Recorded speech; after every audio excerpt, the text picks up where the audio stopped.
Hello, my name is Matt Thomas and my artist name is King Unique, and we're here today to talk about making a compilation mix. And we're going to talk about making this compilation mix most of all, because it's the one I've just made. It's called Beyond Borders London and it's mixed by King Unique. And whoa, there you go, we've lost that. Camera lady, please stop giggling. So,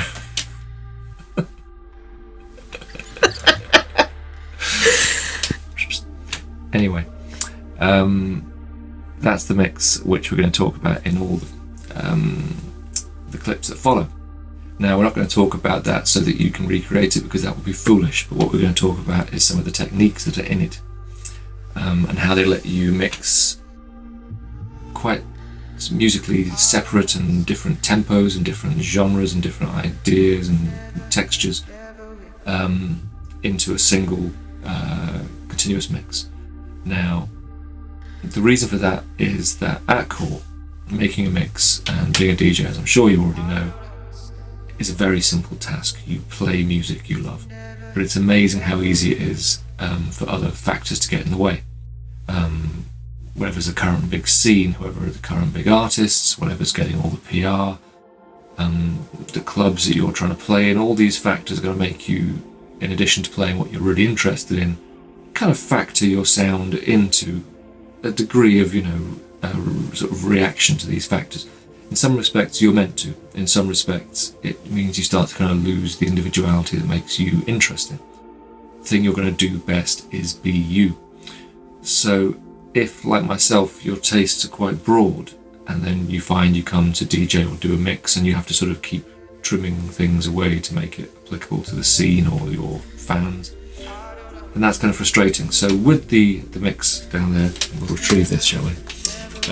With this mix, I was trying to get a lot of different things that I was enjoying about the start of this year, which was that the UK scene was kind of rising again after a long period of kind of sort of European techno leading to sound. There was a kind of like a mixture of bass and house and influences like garage and speed, garage and jungle and all these things coming back in and like kind of adding themselves into what's happening in the UK. And the end result was a lot of bass-led music, but there was also this with melodic stuff, which is an unusual kind of collision. I was finding that quite fascinating. So when Armada asked me if I'd like to do a compilation for them, something deeper than they're known for, I said, yeah, this kind of confusion of sounds that's happening in the UK right now. And so I sort of gave them some examples of what I thought would be an interesting take. They were totally behind me and gave me just total free rein to do what I wanted to. So I thought it was important. It's rare, I guess, to have that utter freedom in a sort of place where you're releasing something to sell. Generally, you're conforming to a sound or an existing series. Well, this is the start of a new series, and so I get to blueprint it. So with all that in mind, I really sort of pushed myself to include stuff from kind of almost like easy listening, low tempo, through to quite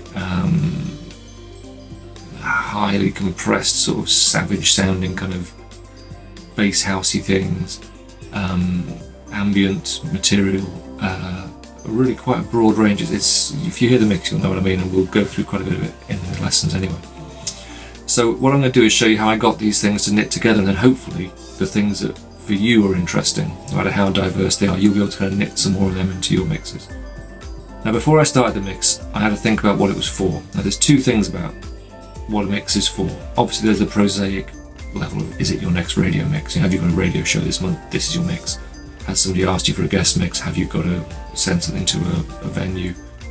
There's those kind of prosaic levels, but then there's what's it actually for? Like, are you trying to keep fans, redefine yourself, show people your hidden fascination with bon tempi rhythms from 1970s Spanish sitcoms? I don't care. Whatever it is you want to do, that's more than just make a mix. So have a think about what it's for. Now, in my case, I wanted to sort of show people that this thing I was interested in wasn't just the music I made, but it went broader. So that was what I was after. You should decide for any mix you're doing. This may seem kind of silly when you're making episode 72 of your radio show, but But if all you're doing is just kind of reflecting the current scene via your own taste, it's not a terribly interesting new agenda. You need to do some of that, clearly is what we're here for. But you should also try and bring something in there if you can, that's like yourself, and maybe do like an influences mix occasionally. Say, this is the stuff I liked outside of dance music before I came to it, so here's like an influences mix, or this is my favourite 10 Acid records ever, and these sort of ideas is like cut a slice through what you're doing occasionally, instead of the simple kind of stuff I'm feeling, stuff I'm playing. That's a choice in itself, and it doesn't have to be the only choice. You're allowed to go broader. So what's the mix for? Who is it for? As I said before, is it your existing fans? Are you trying to like catch a new ear? Are you trying to redefine yourself entirely? Do think that through. As long as you're happy doing what you're doing, you're getting the kind of interest and the response that you were looking for, and most importantly of all, that you are happy, then great, that may be all you need to do. So that's what we think about before even setting foot into a mix. And then the next stage is we're going to start covering how you license tracks if you're making something which is going to be for sale. Then the actual mixing, the kind of bread and butter stuff, then some more complex ideas. There's a brief discussion on the legalities of licensing, how it typically proceeds.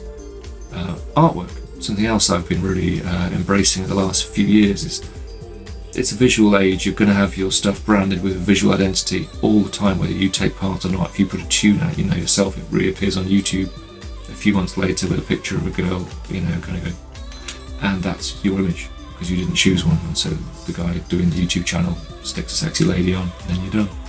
Well, I think it's kind of better to jump round that and provide something yourself. So think about artwork, even if it's just literally a cover JPEG that you stick on to the SoundCloud to go with a thing. Work on these things, because the more of you goes into it, the more there is for the sort of listener to grab a hold of, because there is so much out there, as we all know. There is just like an endless sea of stuff, and if you just go, hey, here's what I'm playing, here's what I like currently, well, that's you and like 200,000 other producers and DJs. So give them something to hang on to, something that's to look at, something to hear, and an insight into your personal tastes and feelings about music beyond the 6,000 releases that came out on Tuesday. Because everybody wants this. Everybody wants a signpost to get through this vast sea of music. Like, here's the good stuff, follow me. That's what we're here for. That's what we're going to do. So that's it. The course is pretty self-explanatory, so I won't go into it any further, other than to say I must tell you now, the first section is visually not that interesting, because we're talking about finding tracks. So you're going to get to look at my iTunes library just statically for about 10 minutes. So if you've got some photo editing to do, now's the time you can listen in. After that it gets really interesting. There's like Ableton, mouse waggling around and everything. Finally, in case you don't know why you should pay attention to me, or in case you're wondering, okay, I get you make music, but what kind of music? How does it apply to my music? I've been doing this, I've been doing music since I was 15 or something in my first band, but dance music since about 1997. When I began, the first job I did was working on a remix with my friend Matthew Roberts, who I went on to make King Unique with. But at the time we were just doing remixes under his name, and we worked on a Way Out West record. That was the first thing I did, programming synthesizers on that. Did a bunch of remixes in that way, all kinds of combinations of people for about 2 or 3 years. And in that time we did U2 is the big one I can sort of shout out. Even my grandma knew who U2 was, so I'll mention it now, in case my grandma was watching. And then we did King Unique, and King Unique was kind of the thing which broke me into the scene on a certain level. And for a kind of year or two, around 2001, 2002, we could do no wrong, and just got every remix going, and got to do people like The Killers and Jamiroquai and Underworld. We were signed to Junior, the label that found Underworld and the Chemical Brothers, and working with that sort of circle of people. It's a fantastic thing to do. And then just had a long career, mainly remixing. I've kind of had sort of relationships with certain artists over the years. I've done a lot of work for UNKLE, a bunch of remixes for them, and produced some elements of the sort of live DJ set, like special tracks just for them. Bedrock I've released with, I've remixed John Digweed a few times now over the years. Henry Size, I've even done some writing with Sasha that's gone into the great unreleased Sasha bank somewhere in the sky.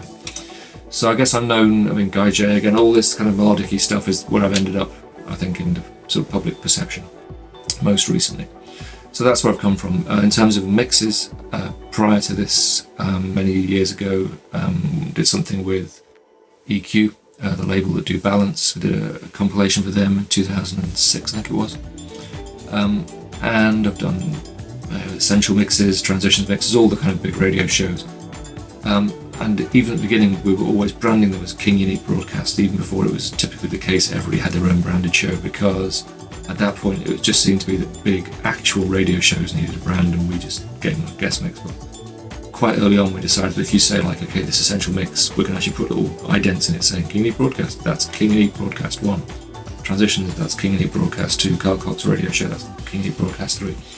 By creating this kind of continuity through everything you do, it's something to grab onto. So again, if you're making mixes, give them a name, give them a theme, start thinking about this, because the more people identify with you, the more they're kind of going to get into what you're up to.